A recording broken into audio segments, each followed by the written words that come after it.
Stromboli volcano, and it is also island in Italy, is erupting yet. This volcano is beautiful.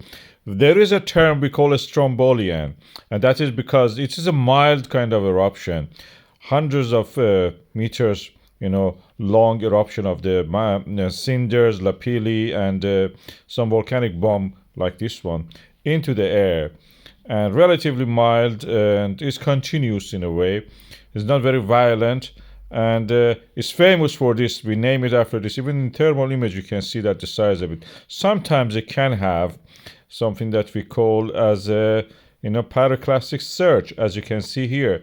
And yet they are not like what we see in Indonesia. They're relatively safer than that. Of course, if you be on the course of it, it will be dangerous, but not as much. They don't travel long distance.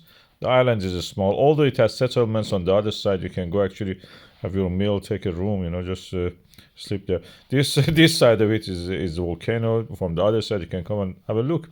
It's part of the Mediterranean, subduction of the African continent under the Eurasian plate, closing down the remnants of the Tethys Ocean, as you can see here, or Tyrrhenian Sea, what is it called now? It's an island, and there are models of it built now. I wish they were commercially available when I was in Italy to get this. These are beautiful. I would pay anything for these models of the Stromboli Island. That's beautiful. So this is somewhere to think about and visit if you are in the Italy. That's a nice thing to go and see it evolve. It's a volcano, and you can go on the Amalfi Coast at the same time.